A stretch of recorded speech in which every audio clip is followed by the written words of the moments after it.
Chapter 1, Paris to Epernay. Here's where you start. At 7:14 p.m., the Orient Express will pull out of the Paris Gare de l'Est station en route to Constantinople via Belgrade, a 62-hour, 2,000-mile trip.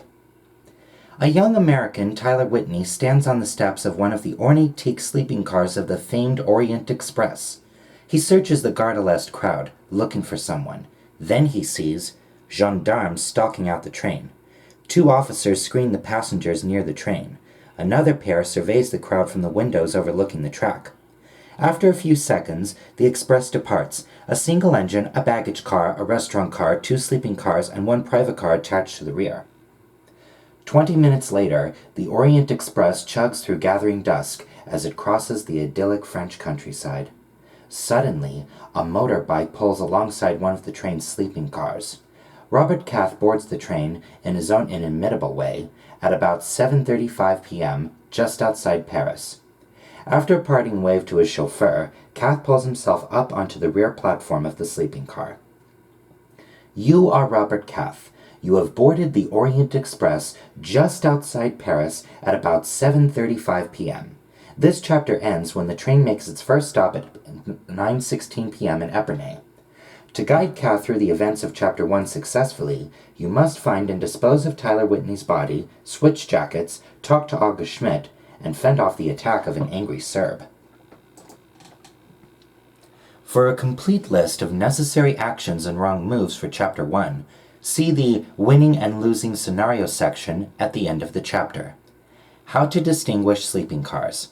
The train in the last express includes 2 sleeping cars. In this walkthrough, I'll call them the red car and the green car.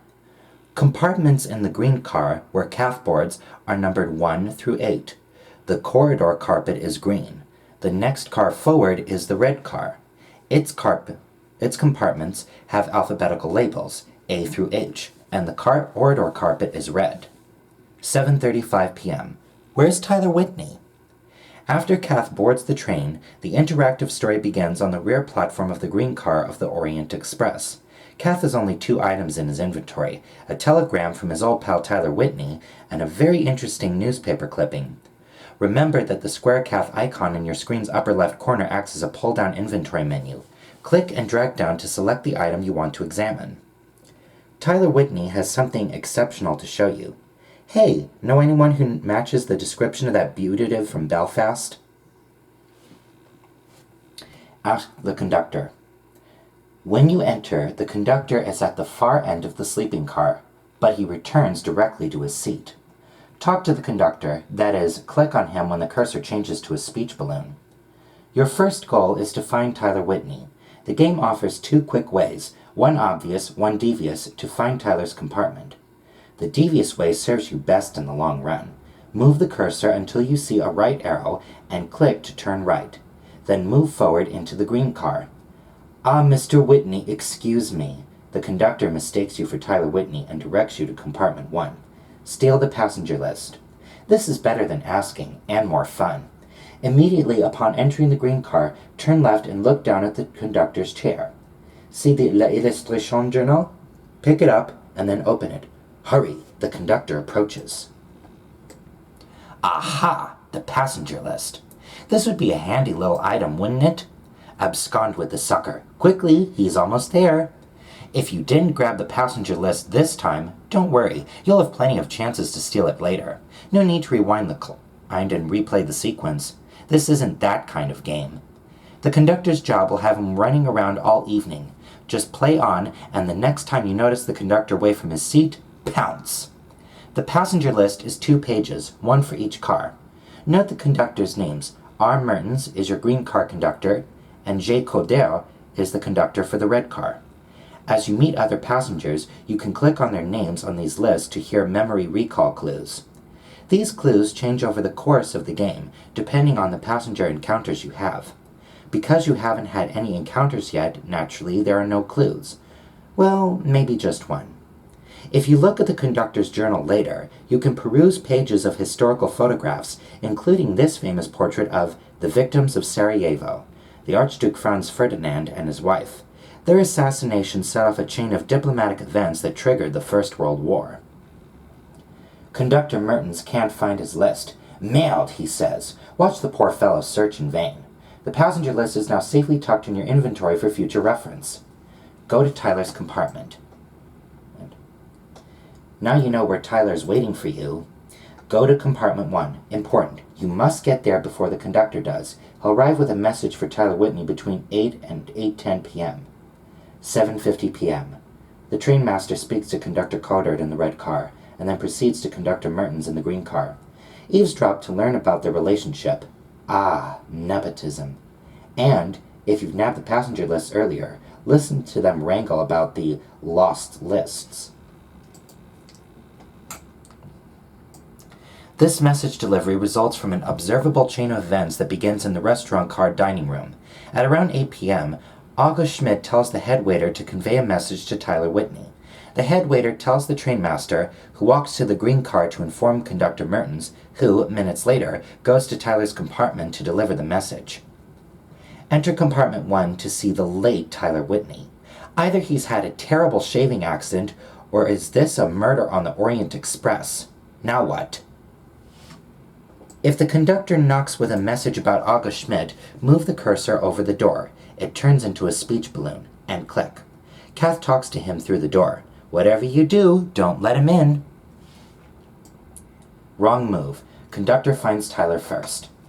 Not long after 8 p.m., Conductor Mertens arrives at compartment 1 with the message that August Schmidt is waiting for Tyler Whitney in the restaurant car.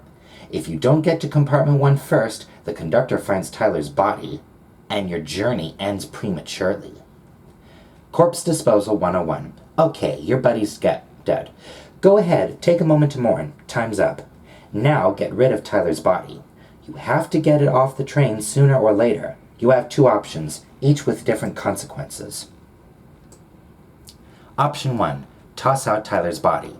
One option is simply to toss Tyler out the window. Quick, easy, no mess, no smell, no more unsightly bleeding all over the place.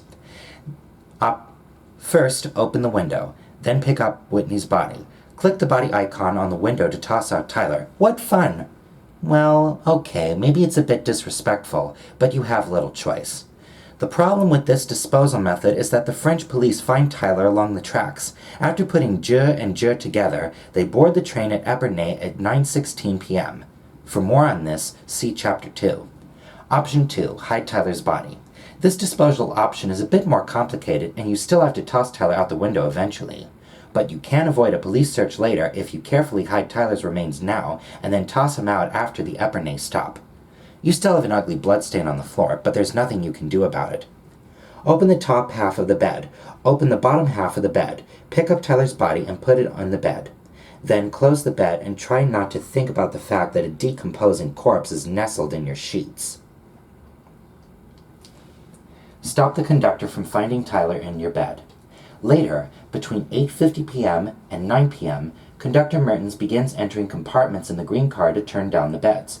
He starts at the far end of the corridor, but Mahmoud in compartment 4 won't let him enter the harem rooms, compartments 5, 6, 7, and 8. Mertens apologizes and begins at Mahmoud's compartment 4. He works one room at a time down to compartment 1, your room. Of course, if you've already tossed Tyler Whitney's body off the train, this bed-making activity poses no threat. But if you hid the body in the compartment 1 bed, you must prevent its discovery. Option 1. Be inside compartment 1 just before 9 p.m. when Conductor Mertens comes to make the bed. Speak to him through the door and he'll go away. Option 2. Click on Conductor Mertens in the corridor as he approaches your compartment. Don't let him knock or it's too late. Kath asks him to leave the bed alone. After the Orient Express pulls away from Epernay, you can toss Tyler safely out the window. Nobody will find the body because your corpse tossing neatly coincides with a bridge crossing. Switch jackets. After picking up Tyler's body, Kath's jacket is smeared with blood. Don't leave the compartment in this condition. Instead, find Tyler's jacket hanging on the hook just above the ornate box. Take Tyler Whitney's jacket from the hook. Kath dons it and tosses his own blood-stained jacket out the window. Note that the jacket switch adds a matchbox full of matches to your inventory.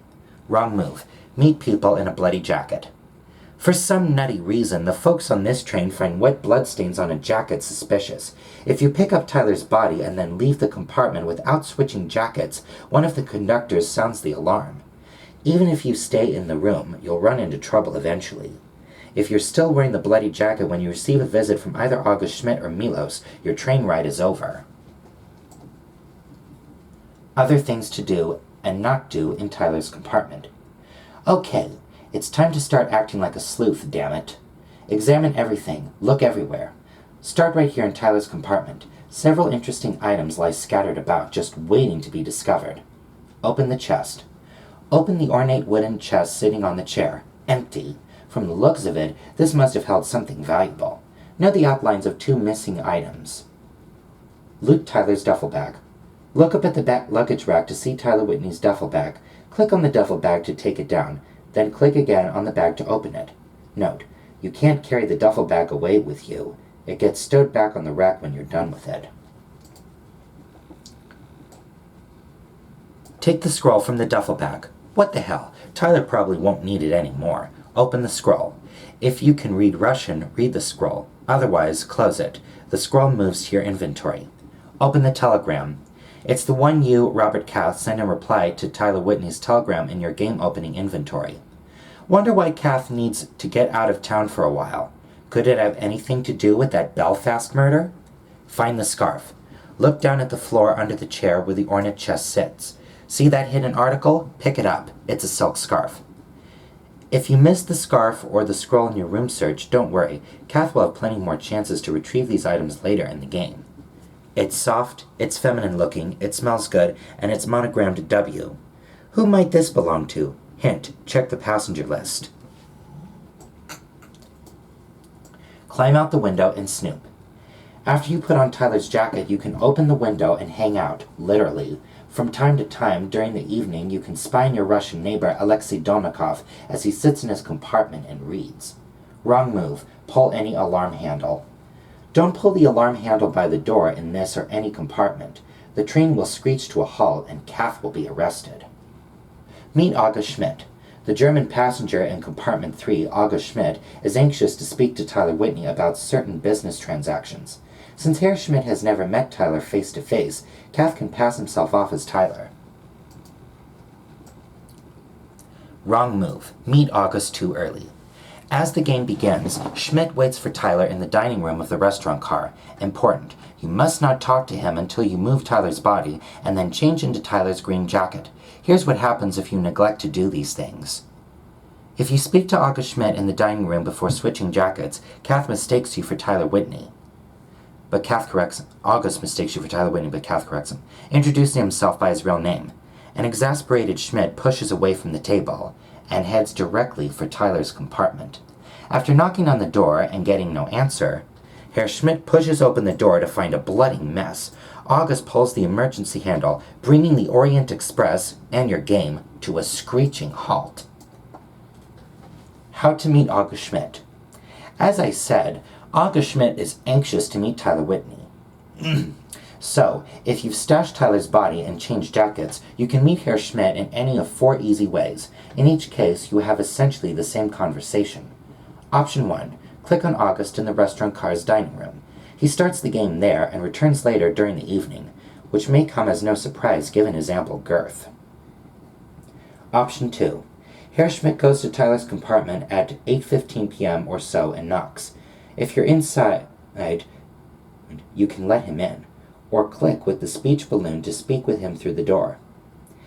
If you lock the door from inside to keep him out, he'll go away mad and come back later. If you let him in, be sure Kath isn't wearing his bloody jacket.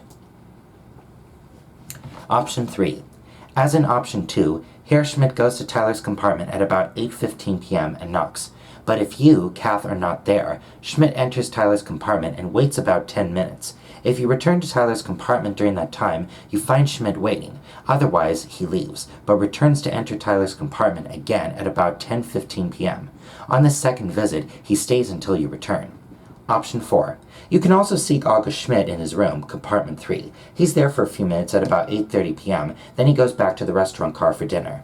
He returns to his room at about 9 p.m., stays about 30 minutes, and then meets Anna Wolf in the salon.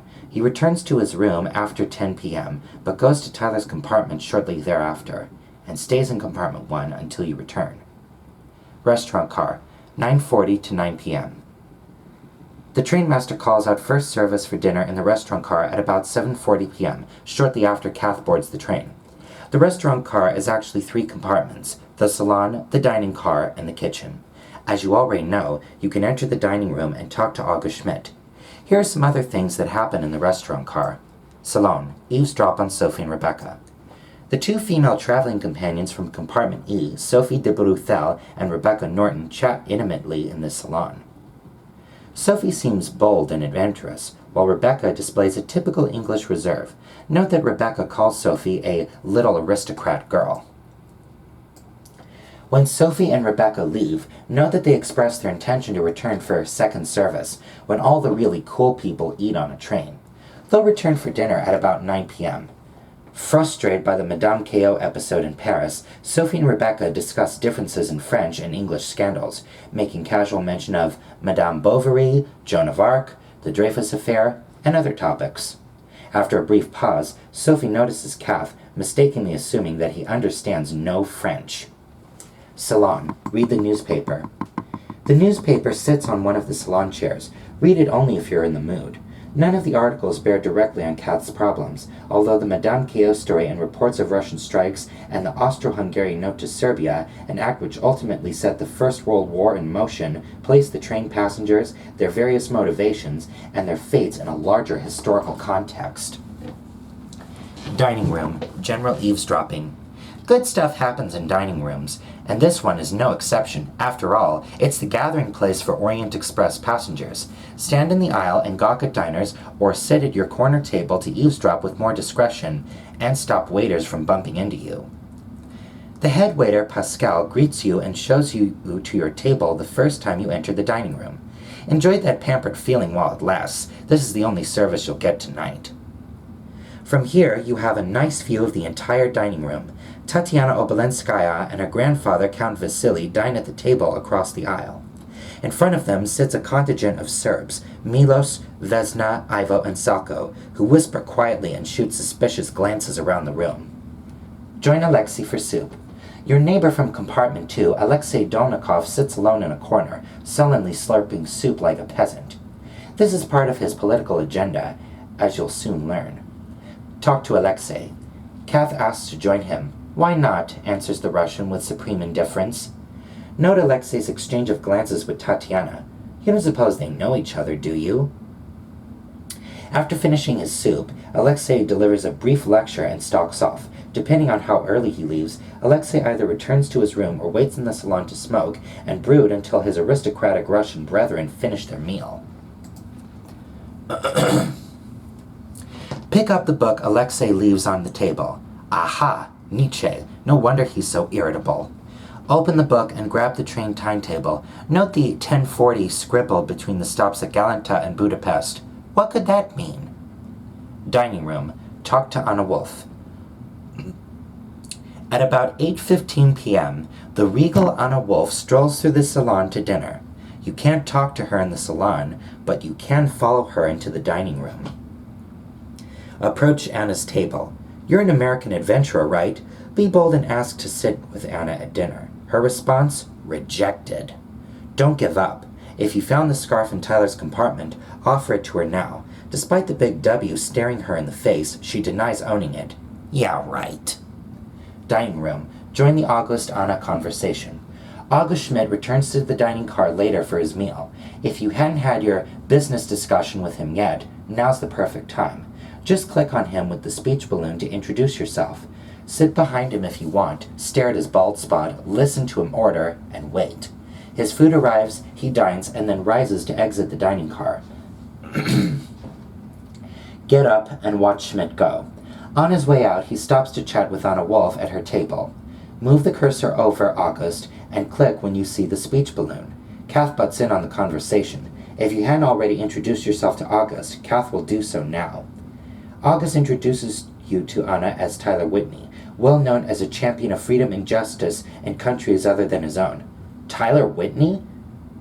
Mademoiselle Wolf suddenly takes a deeper interest in our hero. After the two gentlemen exit to the salon, Schmidt reveals a trace of the anti-Semitism that permeated fin display Europe. Salon. Over the Firebird scroll to Alexei. If you joined Alexei Dolnikov at his table early during first service, he exits the restaurant car, returns shortly to pick up the Nietzsche book he forgot, and then goes back to his compartment to read. But at 8:23 p.m. or so, he returns to the salon for a smoke. If you found the Russian scroll in Tyler Whitney's duffel bag back in compartment 1, you can offer it to Alexei in the salon.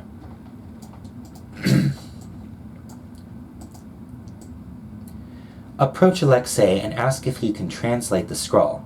Again, Kath gets his face rubbed in Russian politics. Alexei has a chip on his shoulder the size of Siberia, but you learn that the scroll is a children's fable about a fabulous firebird. Dining room. Eavesdrop on the Boutarels. Around 8:30 p.m., near the time when second service is announced by the trainmaster, the three Boutarels, Mom, Dad, and spoiled brat, arrive for dinner. Francois immediately complains about the smell. What a cute kid. As the Boutarels jabber away and little Francois whines mercilessly, you may want to reconsider the value of eavesdropping. Listen to the model family discuss Madame Boutarel's new position in Abadan, apparently. He's an engineer who will construct a new oil refinery. Francois wants to know if they'll ride camels in the desert.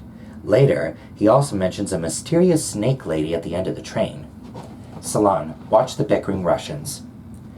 Remember the interesting exchange of glances between Alexei and Tatiana back in the dining room during first service? Now it gets more interesting.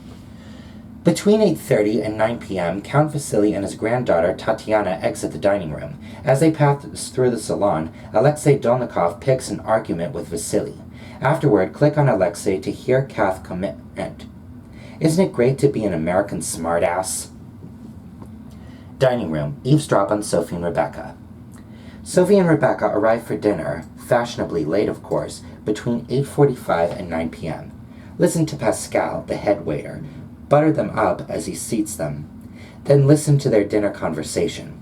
Sophie is as daring and playful as ever, and it seems their relationship is somewhat more complex than that of simple traveling companions. At 9 p.m., the trainmaster moves through the restaurant car to announce that the express is approaching Epernay for a 5-minute stop. In the dining room, Sophie and Rebecca order their meal and speak of a month on the islands. Anna Wolf and the Boutarels finish their meal and exit the car. Fight Milosh. At about 8:45 p.m. or so, a Serbian guy with a very bad attitude and a knife strapped inside his boot knocks on your compartment door, looking for Tyler Whitney. Worse, he knows Tyler. And thus, he knows Kath is not Tyler. Important, before meeting Milosh, you must have moved Tyler's body and changed into Tyler's jacket. Otherwise, your journey is over. If you don't meet Milosh in compartment 1 by the time the conductor arrives to make your bed at about 8:55 to 9 p.m., Milosh goes away while the conductor does his job.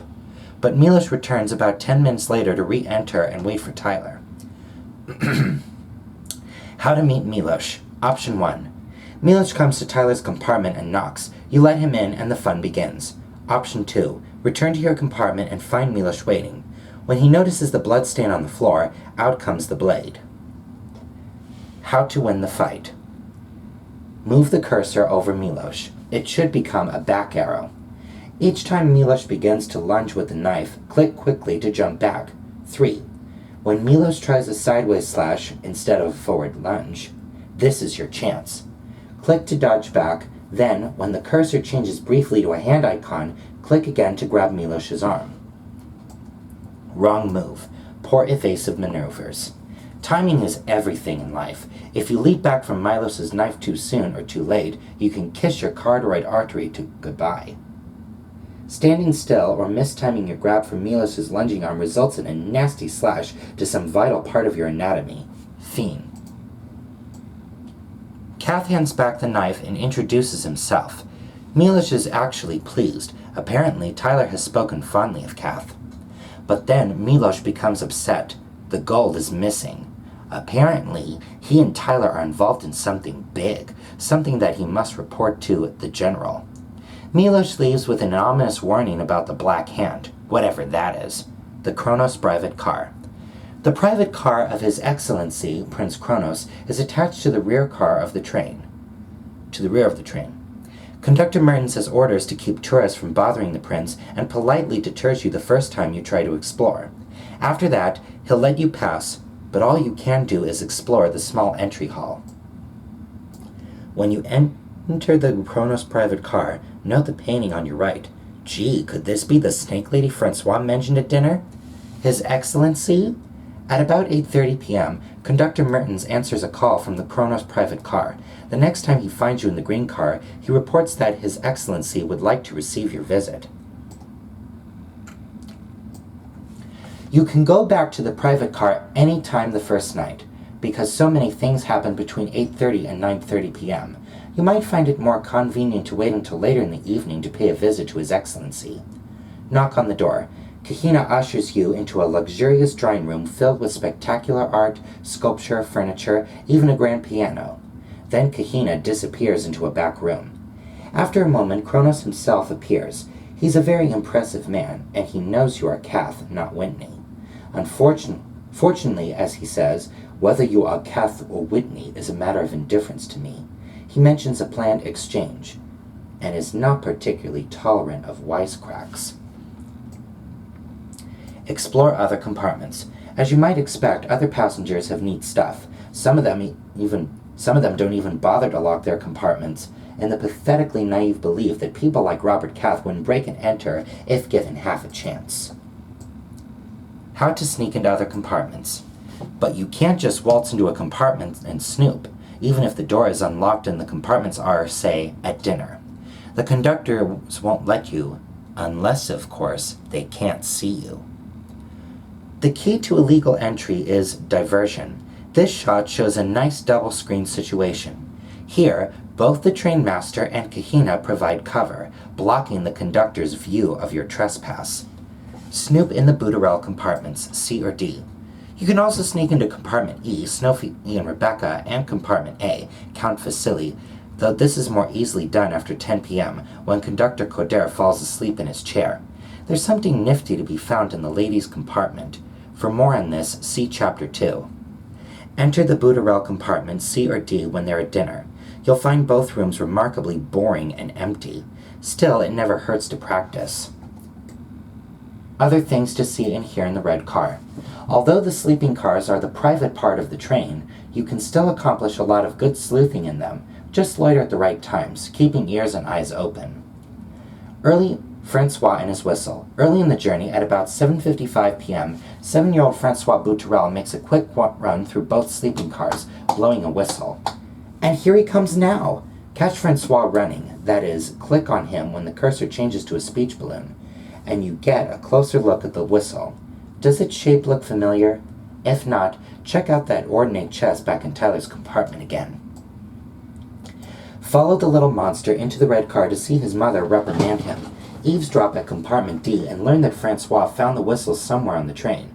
If you hang around a few minutes longer, and if you toss Tyler's corpse off the train earlier, Francois speaks of seeing a dead man fall off the train. Dead man, dead man, dead man, he sings. Shut up, Francois! Talk to Anna. Your interaction with Anna Wolf in the corridor depends on whether or not you have the scarf from Tyler's compartment. You can offer her the scarf in the restaurant car or in the red car corridor. Either way, she denies ownership. Click on Anna in the corridor before dinner at about 8:15 p.m. or after dinner between 9 and 9:15 p.m. If the cursor is a scarf, Kath asks her about the W-embroidered scarf. If the cursor is a speech balloon, Kath asks for a light. Anna complies, and then shoots him in the heart with a scathing put-down. Peek into open compartments. Voyeurism is a highly underrated activity. Whenever you get the chance, let your gaze intrude on the privacy of others. The Boutarels and the young ladies, Sophie and Rebecca, leave their compartment doors open at times during the evening. Be a good fellow and look in on them, will you? Listen at doors. Try to enter compartment F when she's away. Anna's compartment F when she's away. Her dog Max will snarl at you through the door. After your confrontation with Milos and his knife in Tyler's compartment, follow Milos back to his room. Then listen through the door as Milos and Vesna argue. Too bad Kath doesn't understand Serbo-Croatian. Peruse Conductor Coder's sketchbook. When Conductor Coder leaves his post to unlock doors or make beds in the red car, snatch up the book under his chair. You'll find he's quite a talented sketch artist. Check out Conductor Coder's sketchbook. He's got some uncannily accurate drawings of various passengers. Other things to see or hear in the green car. Things in your own sleeping car are kind of, well, dead on this first night of the journey. You can't get into any room other than your own, and not much happens in the corridor, but there are a few things to observe. Mahmud and the harem. Knock on compartment 4 and receive a searing stare from Mahmud Makta, or knock on any of the harem doors, compartments 5, 6, 7, or 8, to get yelled at by Mahmud and the conductor. Try it, it's fun, and you may learn a few words of Arabic. You can also observe the comings and goings of Mahmud and the harem. At various other times you'll hear the harem girls chatter, giggle, and even sing. Summary. Winning and losing scenarios for Chapter 1. Let's quickly reiterate all the necessary actions and wrong turns you can take in Chapter 1. Necessary actions. To successfully complete Chapter 1, you must do the following. Get to Compartment 1 before the conductor. Throw Tyler Whitney's body out the window or hide it in the Compartment 1 bed. Switch Kat's bloody tan jacket for Tyler Whitney's green jacket. If you hid Tyler's body, stop the conductor from making the Compartment 1 bed. Meet August Schmidt, although you will have more chances to do this in Chapter 2. Fight and disarm Milos, although you will have more chances to do this in Chapter 2. Wrong turns. You lose the game if any of the following happens. You pull the train alarm in any compartment. Conductor Mertens comes to deliver a message and discovers Tyler Whitney's body on the floor in Compartment 1. You talk to August in the dining room before you have disposed of Tyler's body and switch jackets. Either August or Milos discover Tyler's body in Compartment 1. Either August or Milos discovers you wearing your bloody jacket after you move Tyler's body in Compartment 1. Either conductor catches you in the corridor wearing your bloody jacket. Milos kills you during the fight. Conductor Mertens discovers Tyler's hidden body when he comes to make your bed. And that's it.